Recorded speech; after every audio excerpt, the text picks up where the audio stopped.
Welcome to the Goode Health Podcast. I'm your host, Nicole Goode, a certified functional medicine practitioner, registered nutritionist, and author. In this podcast, we delve into the world of energy and immune health and wellness with positivity, from optimal health and energy to stress and burnout, right through to immune conditions such as thyroid and autoimmune disease. We deep dive into functional medicine, nutritional medicine, and lifestyle medicine, as well as the personal stories of our amazing guests, from Olympians to famous faces and guest experts from all different parts of the health and wellness world. It's time to stop letting your health hold you back and become the optimal version of you. Don't forget to come and join the conversation on Instagram at Goode_health, that's Goode, or visit the website NicoleGoodeHealth.com to find out more. On today's episode, we're welcoming Liberty Mills, a leading nutrition coach, fertility expert, and wellness advocate known for helping people optimize their reproductive health through tailored nutrition, lifestyle strategies, and emotional toolkits, especially for those over 35. Working with top medical professionals, she delivers a science-backed yet holistic approach to fertility, be it natural or in preparation for IVF worldwide. Her much-anticipated debut, 360 Fertility, recently launched, offering a fresh take on how to nourish both body and soul on the journey to parenthood, exploring not just nutrition, but ancient practices and future science. Already a trusted voice in SheerLuxe, Newsweek, and Women's Health, The Independent, and Platinum Magazine, Liberty is fast becoming one of the most exciting names in the world of wellness. In today's episode, we are going to be busting some myths, looking at some misconceptions, and talking about how language around fertility affects women and men in the modern world. Let's jump straight into today's episode. Okay, so Liberty, it's great to have you on the episode today, and thank you so much for giving up your time to do this. Fertility is a really deeply personal sort of topic, and it's often surrounded by secrecy, maybe a bit of shame sometimes around certain areas. And that's what we're really going to dig into today, is this how we talk about fertility, some of the myths and misconceptions, and some of the terminology used as well, because I think that's really important, is how we approach it. Why do you think conversations around fertility do remain so taboo? And I know obviously you're probably having them every single day, but I think for a lot of people, they are still a conversation that people maybe get a bit embarrassed about. There's a lot to do with everything. I mean, there's a lot of taboo around periods. And until recent years, there was a lot of taboo around the menopause. There's a lot of taboo around a woman's body, full stop. I was on Instagram the other day and I was acting in a bikini because someone was injecting vitamin D in my bottom. And lots of people were like, why are you in a bikini? And I said, well, she can't inject through my jeans. Do you know what I mean? And I said, if a man was there in his boxer shorts, you're telling me no one would have commented. No. As a 51-year-old woman, there's shame or some kind of judgment against me revealing my body. And also we've got to look, I wrote about in my book, there's actually a thing called pregnancy art. So when we go to museums, when we go to churches, often how we see a woman is she's either in full blossom, full bloom of 8-9 months pregnant, or she's holding a baby.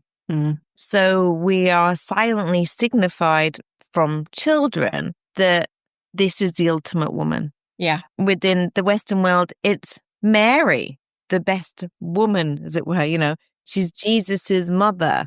Being a mother, we are taught, is part of your health and part of what defines you as a good, I'm putting my fingers up in inverted commas, woman. So when that is brought into question or difficulty, there is often societal prejudice that somehow we did something wrong. Yeah. Either left it too late. We chose our partner too late. We chose the wrong partner. We put our career first. We weren't being serious. It's all of these blame things that somehow we are responsible for. I'm quite frankly sick of it. Yeah. And do you think they are outdated? And 100%, but people still believe it. You know, there's this expectation that it's meant to happen if you're a good person. Yeah. And how do you think that impacts people, couples or individuals that are going through, particularly people who are going through fertility challenges? So those that are having that sort of... Massively. I have clients come into me day in, day out, and the first thing they say is, it's my fault. There's something wrong with me. even the way we talk about that, because we do say, don't we, sort of say like, we should go and get the test to see if there's anything wrong with me.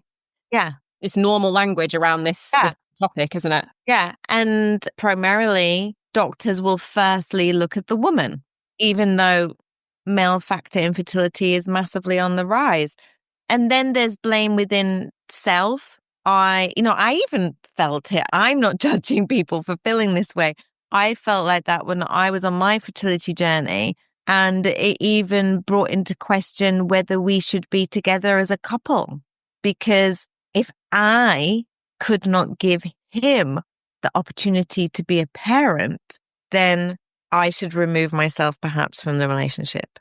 Yeah, it's unbelievable, isn't it? It's when you put it like that, it just sounds so strong and so brutal, and something that you would never really say. You sort of think you would never really say that to somebody, but those feelings come up around it, and it's conversations that people do genuinely have. I have clients crying in front of me all the time, or texting me and saying, it's my fault, what can I do? Or it's a man and he'll be like, I feel helpless, maybe she should be with somebody else. It puts so much pressure on people, and people think, oh, IVF will fix it all. Well, it's not going to fix those relationship obstacles. So let's talk about some of those biggest sort of myths that you come across in your works. We said we're going to sort of debunk some of these myths and misconceptions today. So one, which we've just kind of touched on, is that fertility is a woman's issue. So what is and I'm saying that, I'm not saying that I agree with that. I'm saying that is what we generally hear in wherever we're talking about it. So let's just debunk that. What is the truth behind? The truth behind it is that 48%, studies show, not me saying it, 48% of unexplained infertility is a male contributing factor. And within that, 20 to 30% is a sole male factor. Wow. It's more than you think, just generally, without, I haven't looked up the figures ever before, and it's more than I thought you would have said. Yeah. And bear in mind, so at the moment I'm on my second book, so I've pulled back my practice a bit, but I've got maybe like 16 couples, 2 single women on fertility journeys. And out of those 16 couples, only one of the couples, there isn't a male factor. Really? The rest, or the men, all have very, very low sperm profile.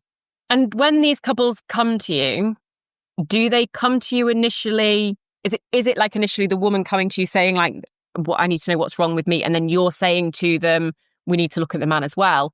No, as soon as they email me, I'm like, "Do you have a male partner?" Because not everyone does. So, is there a male partner? Yes. Please, can he fill in this form? Has he had his sperm checked? No, because I have PCOS. No, because I'm older. I'm like, well, just because you're older doesn't mean that there might not be a male factor in the fertility. Or you already had a child 16 years ago or 6 years ago. Well, just because he had a child 6 years ago doesn't mean his sperm is wonderful today. Yeah. Also, I feel like I'm a bit male bashing here. It quite often takes me a lot of time to get the man on the call. Yes. They're hesitant. I'm not male bashing, really. I was just joking.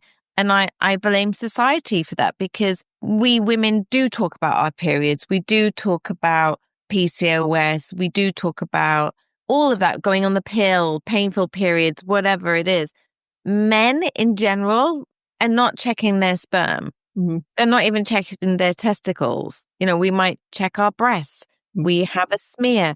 A guy doesn't go through that. So he's not going to think he may have an issue. And they don't talk to their friends the same about issues like that, do they? So when they, not that we want to stick and blame the men all completely, but how hard do you find it to get the men on board? And how do you do that? How do you sort of encourage them to get on? It depends who it is. I was talking to an amazing doctor yesterday, Dr. Julie Vaughn, she's in New York, and she does a lot on the spirituality of it as well. And we were saying it all depends on the person. I'm very individual led. So, for example, if I've got a hardcore businessman, he's very into statistics, I'll show him the statistics. I'll show him what male high DNA fragmentation, how it can affect failure of implantation, how it can affect early miscarriage. And I'll spell it out to him with the data. Yeah. And then they're like, oh, okay, right. I like that. And they know in general, there's a lot that they can do about it. I've had 2 guys over 5.5 years that have not been able to improve their sperm. And I've ranged from anything between 10 to 20 couples a week. And those 2 gentlemen, they didn't have any. When they went in, there was not a lot of sperm anyway. So it is things that can be worked on. Because I think that's something else that frightens people a bit as well, is if I go and get these tests and they come back with bad results, can I do anything about it? You know, people worry, is there something that can be done about it? There's so much with diet, with lifestyle. Now there's even AI where they can go in and it helps find the best sperm, not even like how ICSI used to be done with the sperm extraction. They can go in and the AI can find the best one. Absolutely crazy and wonderful. But the great thing is about sperm, it rejuvenates every 2.5 months. So there's a lot that you can do. I had one guy in America, we got him from 1% to 10% in 5 months. Yeah. And then, so therefore, in the end, they didn't need IVF. They didn't need ICSI. They were able to have normal intercourse, and now they have a little boy. Which is amazing. And that must be a really good part of your job. Oh, yeah. I was on the sofa last night crying my eyes out when sometimes I forget about a client. And then, once they've got to their 12 weeks, they're off on their way. And she sent me a picture of this beautiful little girl, and my chap had gone out into the kitchen. He came back and I was on the sofa in bits, like crying. He was like, what's wrong? What's happened? And I was holding my phone. He was like, is everyone okay? And I was like, yeah, we've had another baby. That is a nice part of your job. It really is, because I remember that lady in the struggle, and she was in her early 40s and she didn't believe it was going to happen. And it did. And it's just great. It is good. And that's another myth I kind of wanted to touch on with you, because we talk a lot about difficulty getting pregnant when you're older, but with that comes the idea, I think, in society that actually it's really easy to get pregnant maybe in your 20s or your early 30s. But why is that not always the case? Because it's not necessarily true, is it? It's not necessarily true. I've got clients as young as 24. What happens if you, like me in my life, had an autoimmune disease? What if you were on immune suppressant drugs? What happens if you've got undiagnosed endometriosis? What happens if you've got really, really low vitamin D? I had a client the other day and her vitamin D was 13. And then I had one last night, her vitamin D was 19. Mm. And no one in her fertility journey, no one had investigated that. What if you've got an undiagnosed thyroid issue? You don't know until you try, until you go down that road and start investigating. And that's why I encourage people, if they can and if they have the finances, to go private and get these sort of things checked. And I think it is important that we do look at all age groups, not just, it's difficult to get pregnant when you're older, because, people, like you said, people have problems from any age. They might have had that problem for 10 years, but they've not started investigating it until their late 30s when they decided they wanted to have a child. I have people come to me, I've always been constipated, I've always had problems with my bowels, or I've never been a good sleeper, or I've always bled through my tampon and my towel. I've just had really bad periods. It's just the way it is. Yeah, I see it a lot because I work a lot with people with autoimmune disease, and particularly with thyroid. I work a lot on thyroid cases. I see people who have got that thyroid conditions in their 20s and are struggling to get pregnant. So I see it quite commonly in younger people as well, because of underlying issues, or because they know they've got thyroid, but the thyroid is not really being managed properly. It's just been kind of whacked on some levothyroxine and left, and and that's a whole other argument. But I see it in quite a lot of younger people as well. It's very common. I've found a lot. Well, you will know because you're a thyroid specialist. I see a lot of people, and I say, "Oh, have you had your thyroid panels?" Like, yeah, everything's fine. I say, Have they gone under? Have you had a full thyroid panel? Full thyroid panel. Can you go and get that? Some doctors say yes. Some doctors say no. Some people can afford to go and see an endocrinologist. I'd say 2 out of 10 women that I send, their thyroid is fine. The other 8, it's not.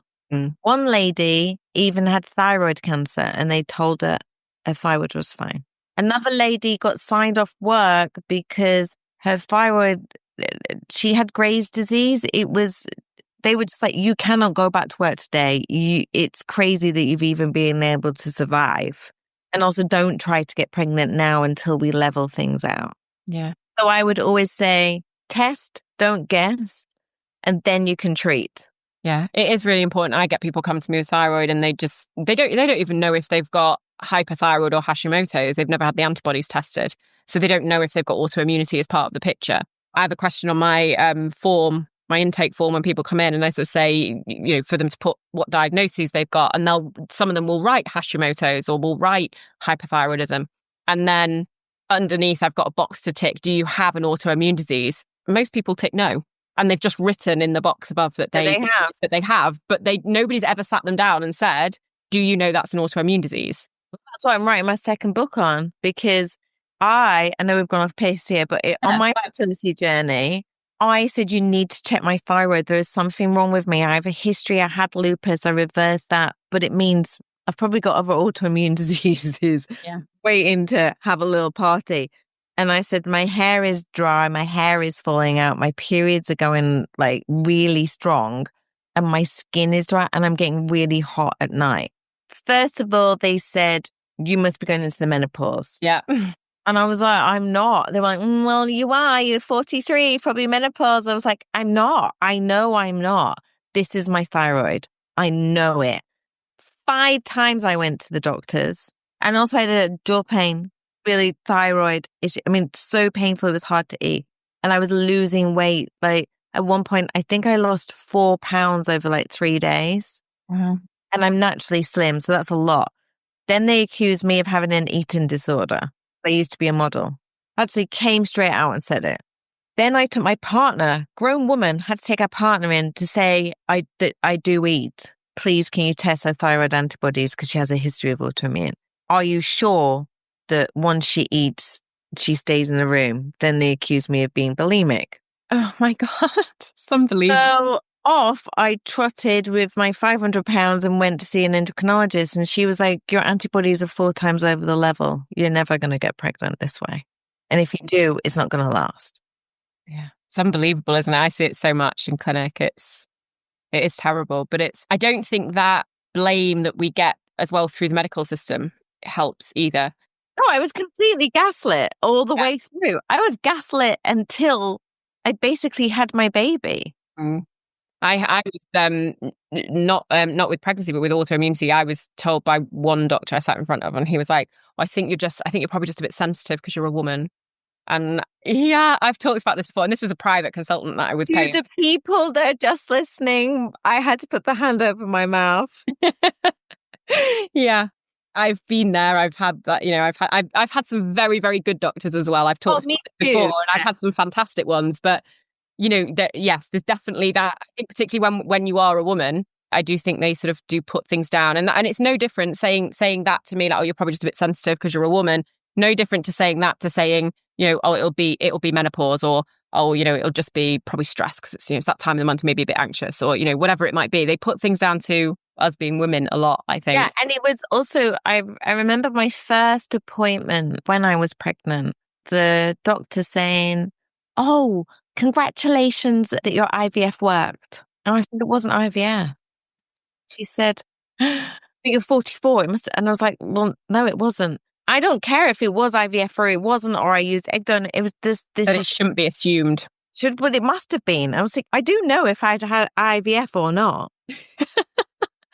So on the topic of IVF, because I wanted to ask you about this as another one of those sort of myths, IVF is often presented as this solution. It works. This is the thing that is going to get you pregnant. But I wish the reality it wasn't that. IVF is absolutely wonderful, and we are so blessed to have this science, and we are so blessed that there's many more innovative things coming out, especially with AI and the different ways you can track the growth of the embryos. But it is not, I'm going to walk into IVF and a few months later I'm going to be pregnant. I wish that people understood that. You have to prep for IVF as though you would prep for natural fertility. They're only as good as the goods you give them. Also, once they've done their job, it's only as good as the host body that it goes back into. They've got a beautiful embryo and you've put it back into a body that's broken. The body is going to be trying to look after itself rather than grow and support a human. Also, we must remember that when we hand over our ingredients to the embryologists, the amazing bakers that they are, that those are the ingredients for our child's health and also their adult health. So it's not just making do to get pregnant. What it is how healthy do we want our child to be? I was talking to Dr. Karen Joash a while ago, and I was on a panel with some phenomenal doctors last week. One of them is the consultant who advises the World Health Organization. And she was also talking about how vitamin D affects the bone health of your child up to 7 years old. So if we're not looking at those things and we're just concentrating on getting pregnant, it's not about that. It's about a healthy pregnancy. It's about a live birth, and it's about a healthy postpartum, and it's about a healthy child. To me, once we start that IVF prep, I say to my clients, you're not my client. Your future child is my client. That's a really good way of looking at it, actually. I like that. And that really, really does change the psyche, because quite often what we would make do for ourselves, we won't make do for our children. Yeah.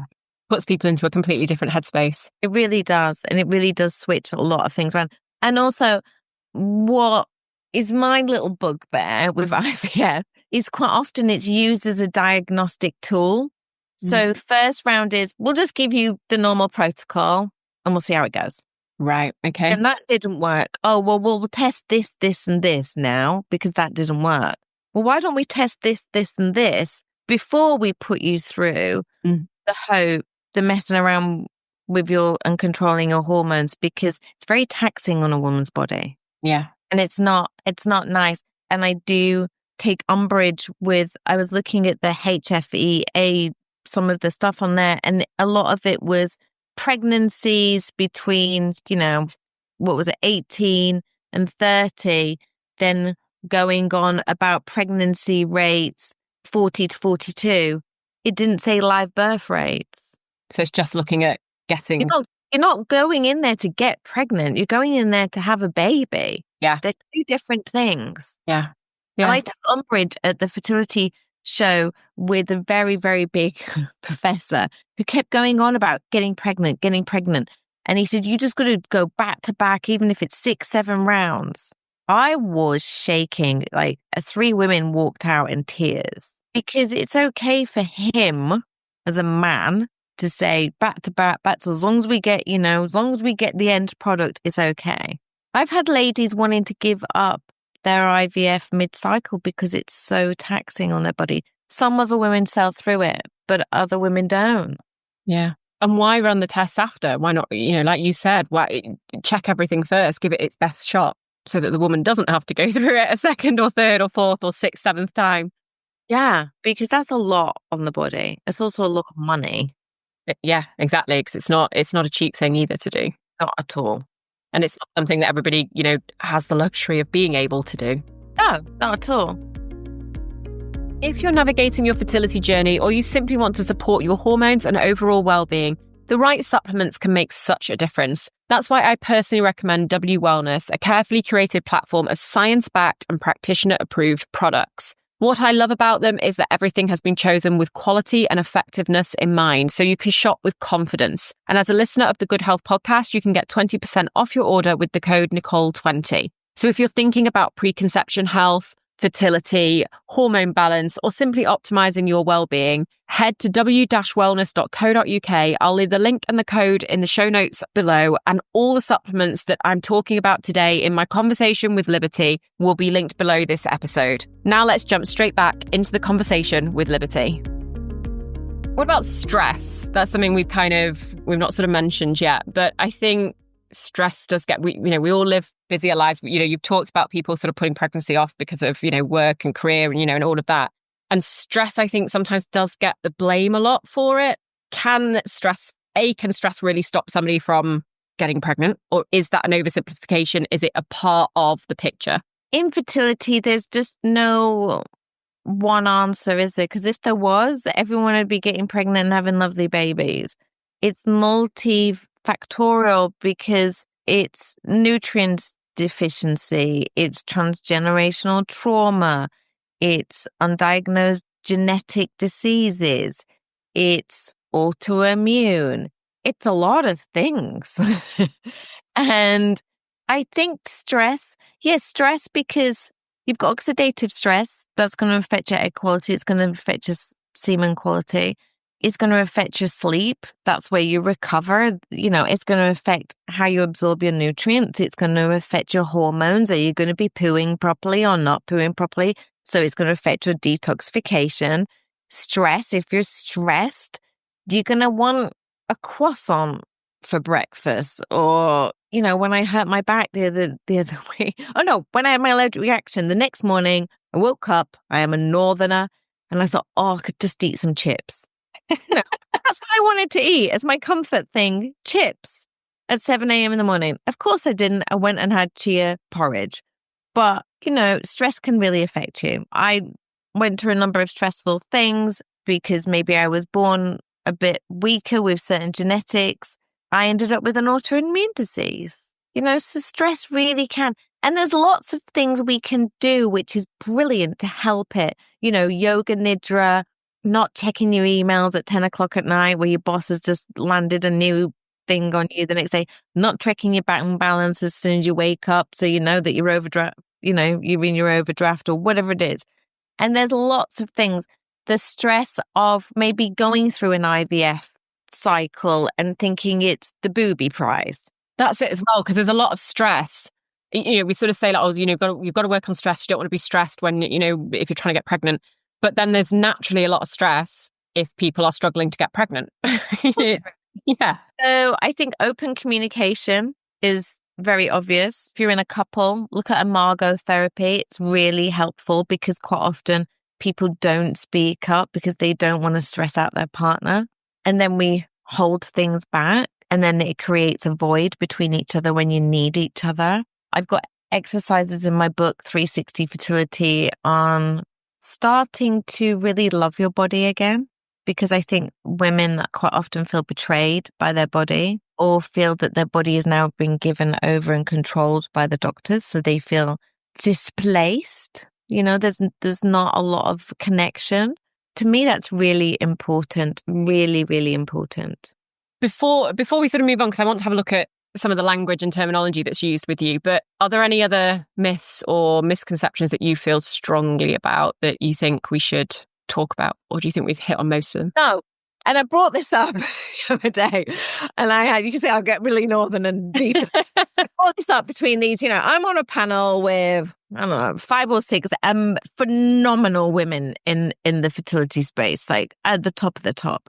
And one of them said, yes, but we must not discount the age factor. And I said, I get that. I really get that. But, and there's a big but. And I encourage people to look at the work of Dr. Nicola Connellan, who is a longevity doctor, scientist. It's not about chronological age, it's about biological age. When I was 30 and diagnosed with lupus, my biological age was probably that of an 80-odd-year-old because you could see the signs of aging. I was walking with a Zimmer frame.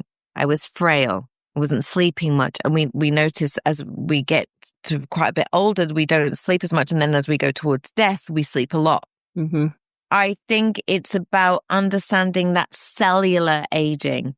And also, don't forget, and this is science though, we have to take that mean average, that commonality of the average 35-year-old woman.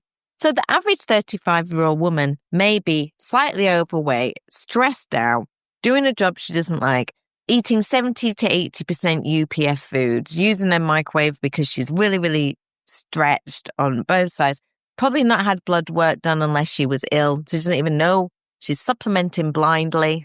Yeah. Drinking on the weekend to take the edge off to relax. Probably putting on over 168 chemicals on her body every day with makeup, hairspray. Yeah. Lip filler, whatever the latest fad is. Maybe intermittent fasting, which I don't agree with for fertility. I really just don't. I've had so many women do it and then I get them back on nutrient-dense food. And I literally had one lady recently in America, and she got a glucose monitor. I said, just try it out for 2 weeks. You don't have to believe me. I'm not a doctor. Just look at your blood work. Just look at what's going on with your glucose and just see. She got up.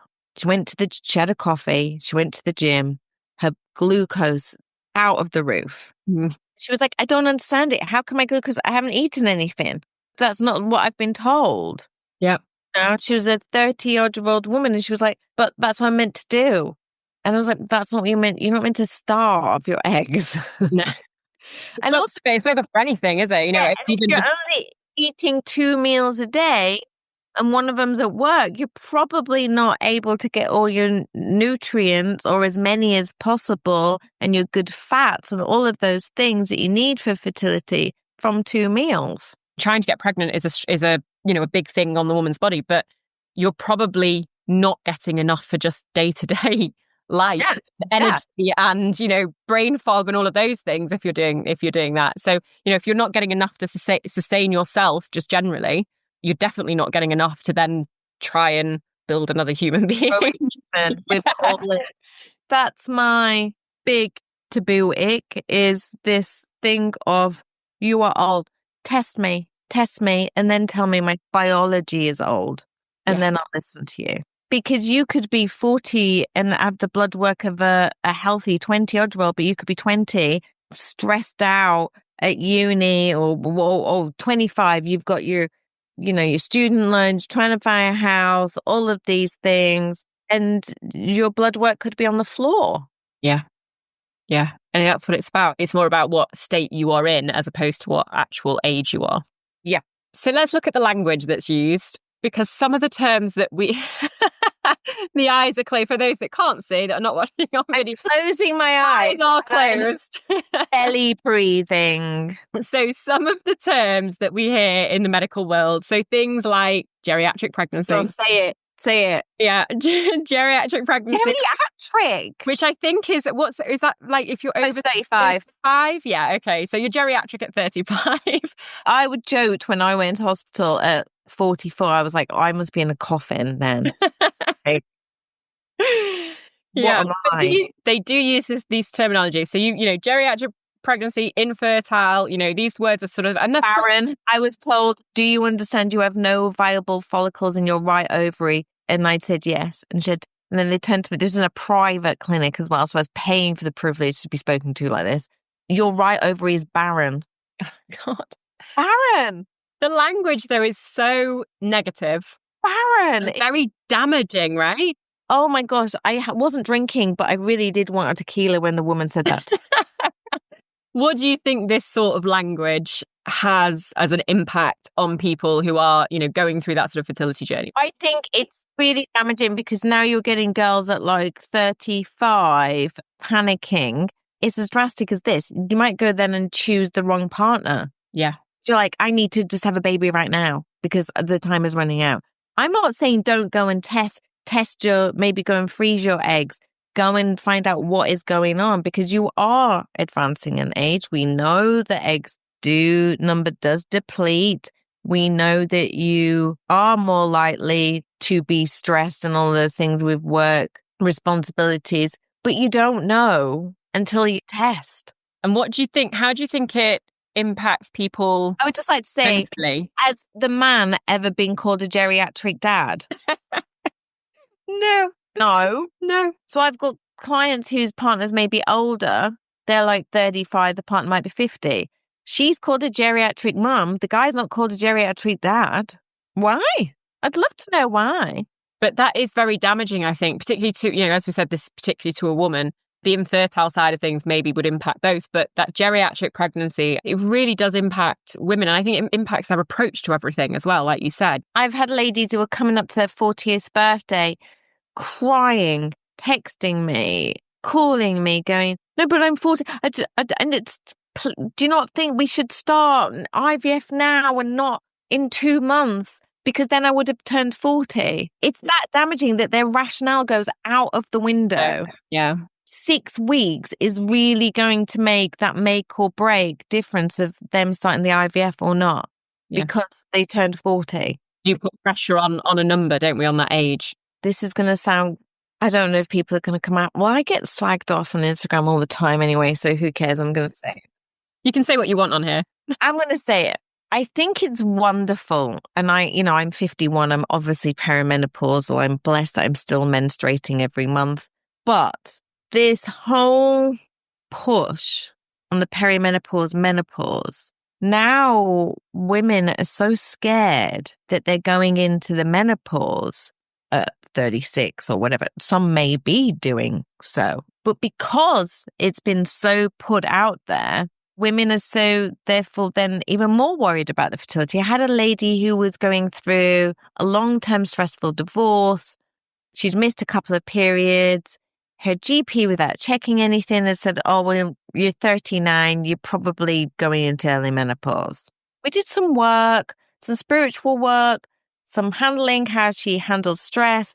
We popped her on a couple of supplements to protect her while she was going through that and up things, because we can't always get everything from the fruits, vegetables, meats, whatever kind of diet you're on. 2 amazing periods, better periods than she's ever had in the last sort of 10 years. Went to see a private gynae. They even did a scan. She had a few follicles on one, a few follicles on the other. But 4 months before, she was told she was probably it was basically said she'd entered the menopause. But I think it just everything gets put down to that with women, I think. Yeah, without even looking at Without checking. I know you can't always test your hormones because they jump around all over the place, but there are certain investigations you can do and get a rough overview, and they hadn't even bothered it. She's a very educated woman, but because of what she's found, the media, everyone's like, oh, I went into menopause at 30, or I went in at 35, and all of these things. We have to look at fertility because without looking after it, we're not going to have any people around. Yeah. How do you reframe that? What discussion do you have if clients come into you and they've been told that they are geriatric women, or they've really had a lot of this negative language? How do you reframe that with them? I always get my clients to test their blood work, and then I get them to do a food diary, and that's a food on the plate and off the plate, so the energy, and we mark out where they were when they first met me, and we list all of their, not sleeping, tired, irritable, pooing every other day, all of these things, short cycle. They see the improvement as we go over week by week, and then every month we'll do a recap, and I quite often look at their tongue as well. So we'll do a photograph of their tongue every month so you can see how their body is healing. And then also I encourage them to have a good relationship with their GP and be honest and say, I want this test or that test because of this, that, and throw the medical journal or the NICE guidelines back at them. So then that they can grow and find out where they are, really looking at the facts on the paper. Do they actually have a bit of time to try naturally? Or is it time that they, because of certain things that are going in their body, do they need to go for IVF? So it's about taking that responsibility, not being panicked, and knowing that there are, for most people, certain things that you can do.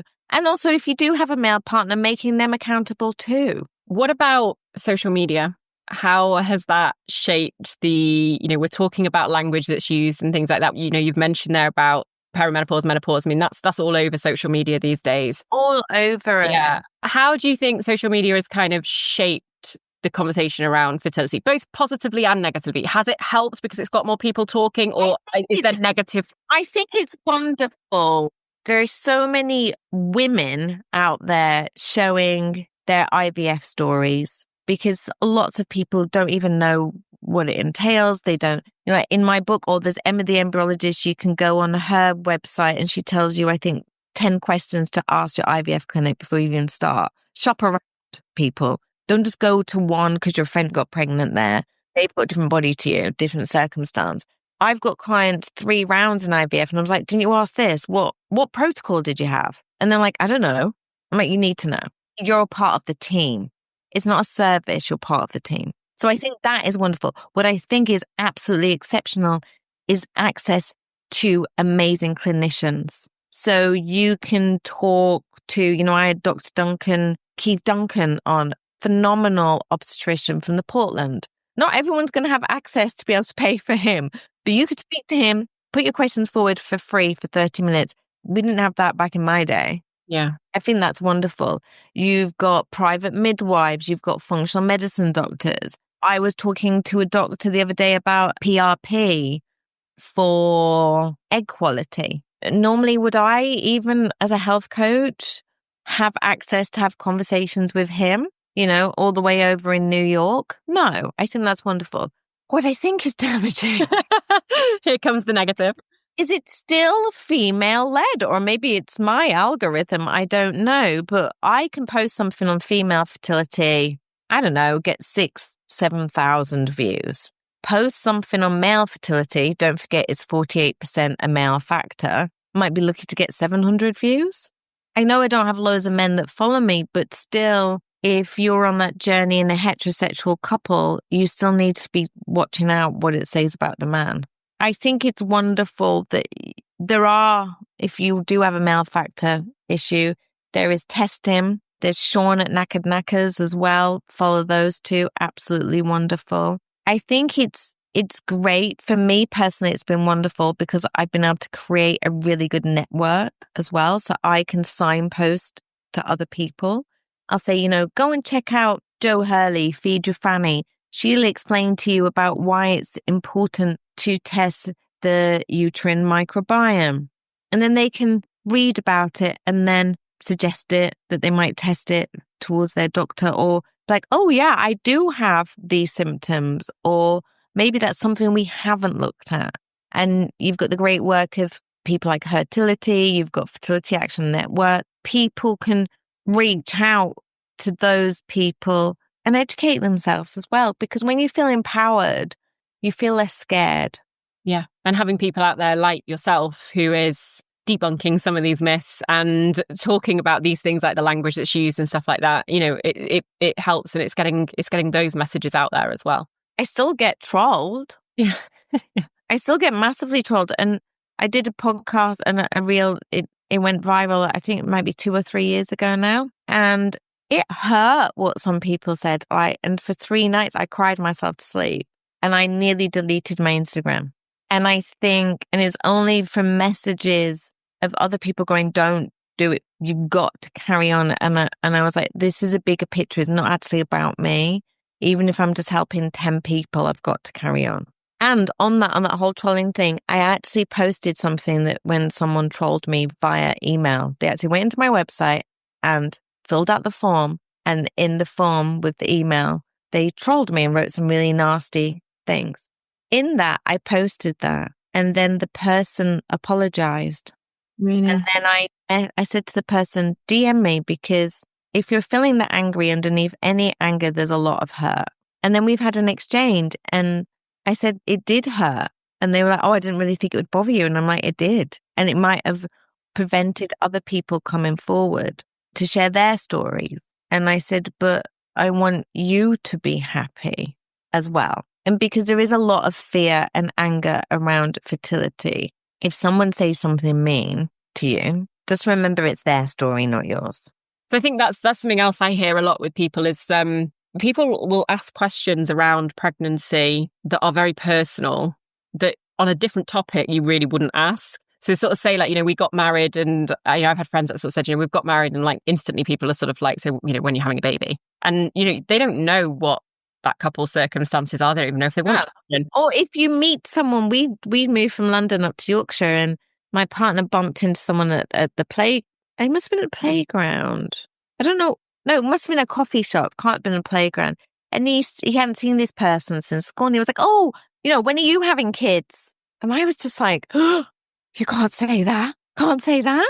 You don't know what gender. They might have just had like 5 miscarriages. You don't know. Yeah. But people do feel, I think you get to a certain age, and people, particularly for women, not so much for men, but you get to a certain age and people do feel like that they can ask these questions. Oh, you might not want to have children, and that's okay. You don't have to have them. Still a nice, lovely person. So in that modern world, we've looked at the kind of like that social media side of things, but what about that lifestyle side of things? People are prioritizing careers. You know, lifestyle has changed over the years. It's different to what it was. You know, people are not getting married as early, as young as early. And people, if you're in London and you're 28, you can't afford to buy a house in general. Most people can't. You're living in a shared house. If you're living in a shared house, you're not probably going to have a baby in there.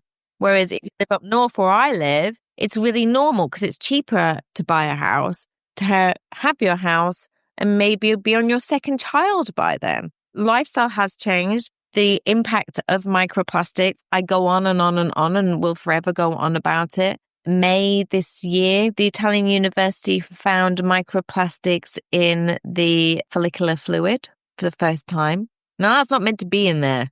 No. That's going to cause it damage. It's been found in seminal fluid a couple of years ago. So, of course, the work of Shauna Swan. What is her book called? Count Zero or just Zero? It's about how she predicts by 2045, all couples within industrialized countries will need assisted fertility due only to men's sperm because it's on such an unprecedented decline. Gosh. And that a lot of that is lifestyle? No, that was just purely from a study of herbicides, pesticides, primarily glyphosate and microplastics, just those three things. And that's without everything else that you throw in there. That's without everything else. So, when people, I don't want to panic people. You all can't be Miss Perfect Penny all of the time. And I don't want anyone to be, because then you're just going to be extra stressed. But, it's a percentage rule. If someone told you that you could increase your bank account by 70%, you would. So if you can decrease your toxic burden by 70%,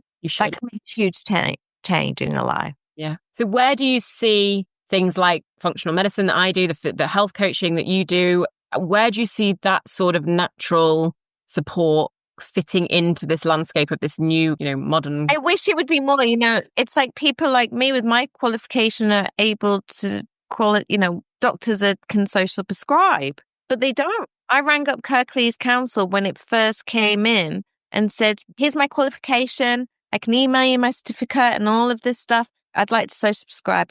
Oh, we can't get our head around it at the moment. Can you come back in a few months? Did it in a few months. Oh, we're still not understanding where the budget goes. Can you come back in a few months? Then I applied for a job at Leeds Council. Oh, but you'd have to give it a private practice. And I said, I have doctor friends who are on the NHS and at the Portland. They don't have to. Why do I have to?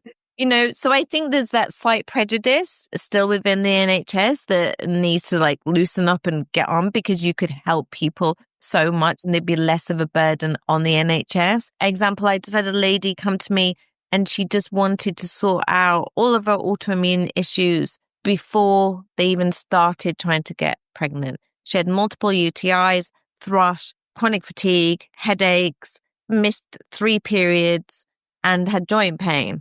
I've been working with her for 9 weeks. No joint pain, no UTIs. She's back to jogging. She, of course, is eating better. Her tongue was just yellowy and cracked, and now it's pink and gorgeous. And she's just had 2 amazing periods. So instead of having to have, naproxen because of the joint pain, because of maybe having to have methotrexate, which you can't be on when you're trying to get pregnant anyway, sorting her out and helping her body. And I only put her on 4 supplements, but sorted out her food and the way she was having to tackle life. Now she doesn't have to have all of that medication. She's gone back and had her blood work. Her vitamin D has gone from 19 to 60. All of these things are leveling out. Isn't that better? And I just wish the NHS would hand over a lot, because prevention is not only cheaper than cure, but it's cheaper not just in money wise, but cheaper on quality of life. And more effective. Yeah. So let's have a look at some of the sort of practical advice for listeners. So if for those that are listening that are maybe considering starting a family now or in the future, how should they start that conversation off with their partner or their healthcare provider? I say this in most podcasts. I don't care if I get told off. If you are with a male partner and you're in a heterosexual couple and you do want to have a baby and you haven't told your GP yet, go and lie. Lie and tell them you have been trying for 1.5 to 2 years without success. Because if you tell them you want to start investigating it, they'll just say, I'll come back in a year and a half. By then, you're a year and a half behind getting the treatment because you still have to do all those tests and you don't know. What's the point in trying if you don't know that you have thyroid antibodies and then you go and you're like, oh, well, I had a miscarriage at 6 weeks and that was the primary cause. Why would you put yourself through that stress? So, they don't know what you've been doing in the bedroom or in the hallway, do they? So start the conversation early. Men, get your sperm tested. Don't be fobbed off that it can all be sorted out in ICSI. You want to understand why. Start those prenatals. Do not go to pregnant care. There is no care in pregnant care. And I say it over and over again. It's full of bulking agents, maltodextrin, which trashes your gut integrity. There's even talc in there. Why would you put talc inside your body? You're not even meant to put it on a baby's bum, so I'm not going to put it in my body. I'd look at supplements like Inessa. They do a prenatal for women that is brilliant because I like it because it's a prenatal and you continue taking it in your pregnancy and your 4th trimester, your postpartum. Then you don't have to be like, oh, I'm now pregnant. Which one do I switch to and stress out? Get your vitamin D levels tested. There's tests you can get under 50 pounds that can make a huge, huge impact in your fertility journey. If you go to Tommy's or you're at the recurrent miscarriage unit, it's one of the first tests they give you. So why test when you're down the road? Oh my gosh, I can't believe I forgot to tell you this. This is really important. If you are thinking of a fertility journey and you are between, I'm going to have to give you guys the exact, I think it's 18 to 45. The criteria, it might be 43. So I will send you the link. And you are in London, Manchester, Glasgow, or Cambridge near Adam Brooks Hospital, you can apply. I will give you the link to the Poppy study. Imperial College London are doing a Poppy study. So it's trying to understand why ladies are not getting pregnant. Okay. You'll get all free testing. So a lot of these things that I've said that your GP might be going, oh, no, wait 2 years or whatever. You can go and apply to do this study. They want you and need you. I'm meant to be doing an Instagram post about it, but I've been a bit busy. But I will be doing it soon. I'll probably do it tomorrow. And it also is trying to understand why certain women are more predisposed to gestational diabetes, preeclampsia, and miscarriage. So you will get monitored and tested regularly. And it's free and it's all underneath your Imperial College London, Adam Brooks, St. Mary's in Manchester, where I had my first daughter, actually. Yeah, so Poppy study. Right. So we'll get the link off you and we'll put it in the show notes below the episode. So get tested early, speak to the GP early, get those things done, some supplementation. Any other supplements other than the sort of... Glutathione. Body Bio do a great glutathione. Glutathione is a master oxidant. I take it with the Vit C as well because vitamin C is your carrier vitamin. Yeah, Body Bio. They do the best one that's not insanely expensive because it is an expensive supplement for them to source in the first place. Yeah. Omega-3 for men's sperm and egg quality, of course. Choline as well, often forgotten. I would test though. You don't want to, on the basics as well, you don't want to over supplement either. Yeah. That's equally as dangerous. And what about diet? Can you sort of say like these are the things you need for diet, or is it individual? How does... Individual because it depends. What happens if you're a vegan? What happens if you're... That's going to be the question I was going to say. Can you... religious quality, preferences, ancestral. I know, a lot of Black or Asian people are not great with cow's milk, but they're great on goat's milk. All of those sorts of things. I talk a lot about it in my book. Who else did a really good fertility cook? Oh, on Zita West's website, she does some really good recipes as well for free. That's really good. I do like a mini 2-week diet plan in my book. I think also looking at ancestral trauma, it's not something quite often talked about, but the work of Dr. Julie Vaughn, she's Spiritual Fertility book. It's something I started looking into a few years ago when I had a client that was born in a refugee camp, and the 3 sisters that were born in the refugee camp all were struggling with fertility, and the 4 sisters born in stability later on in life weren't struggling. There's lots of studies linked into this from the Holocaust and all those sorts of things, because you've got to think, especially if you're a woman and your eggs were in your mummy. Yeah. Do you know what I mean? Your eggs were in your mummy when you were in your mummy. So if your mum was stressed out, or if your mum had to have life-saving antibiotics or medication, that's going to affect. Genetic testing as well, I think, is really important. You might be carrying around something, and your partner might be doing, that you don't know when you get together. And sometimes there's things that you can have done to sort that out, but you don't know if you don't know. Yeah, it's finding out. It's getting the test done, finding that information. Yeah, which is all money. I do get that. But you're going to save your money, people. You know, if that's, say, £200 or another test is £300, you're going to save your money because you won't be drinking alcohol because it is a poison. There's no ways about it. Safe levels, non-safe levels. If you're not going to be drinking alcohol when you're pregnant, why would you drink alcohol when you're trying to get pregnant? And when you're trying to get pregnant and feed that to your egg, it just makes no common sense to me. And you're going to be saving money on getting your nails done because you won't be putting those toxins on. I've been talking about this for 6 years. I always say to people say, yeah, but what you put on your skin's not going to matter. You just wash it off at night. And then I say to people, do you believe in HRT? And they say, oh yeah, my friend's using it and, you know, it's changed her life. And especially she rubs this gel on her skin and she's fine. I said, okay, you told me she just rubbed a gel on her skin and it sorted out all of her menopausal symptoms. But it doesn't apply if you're putting on your fake tan. Yeah. Then the rules are out. No.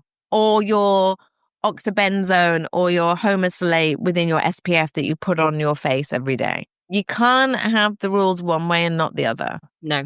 And I think that is a lot of the problem, is that sometimes people don't want to accept that it's in the products that they I love. have ladies that say, I'll do anything. I'll do hyperbaric oxygen chamber therapy. I'll have an IV. I'll do it, but I can't give up my nails. And I'm like, I don't really think you're my kind of client. Sorry. So everything that we have discussed today, and I completely agree with you on that one, but everything... So northern. Yeah, I'm northern too, so it's fine. But everything we've discussed there, there's a lot of, there's a lot of practical advice in there for people, but also a lot of that sort of myth debunking and talking about the terminology and modern lifestyle and these things that really do impact fertility. And I think it is a really important conversation to have. And everything that we've talked about, we'll put in the show notes below this episode. But if people want to find you, or you've mentioned your book and your second book that you're currently writing, the second one. I'm currently writing the second one. I just got an amazing genetics professor to contribute to the book, so I'm really chuffed. It's going to be my story of autoimmune journey, but also explaining to look back, because I think stories help to look back of, oh, maybe that was a sign.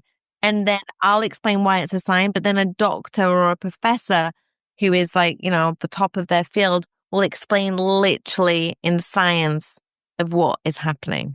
Amazing. So that one's to come. That one's to come. But the first one's already out. Then you can find it on Amazon. Ask your local bookstore to get it. You can listen to the audio if you can bear my northern twang that sometimes jumps off into all different accents. Probably because I've got international clients, so I sort of gel with them sometimes.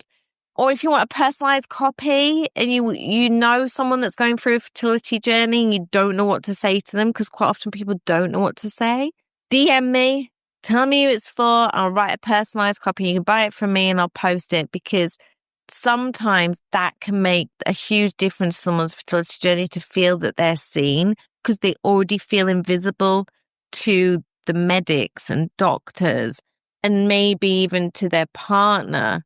To be seen on that journey makes such a difference. Yeah. That's the same story I get with people with autoimmune, is just that feeling heard and feeling seen makes such a difference. And I think it's similar to a fertility journey in that sense, that it's something where people do feel unheard and not sort of listened to, not seen.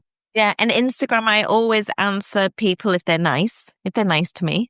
Even though the people that are not nice, I often answer as well. So I'm mills.liberty on there. Mills.liberty on Instagram and website. Integrative Liberty. Sorry, it's a long word. Fine.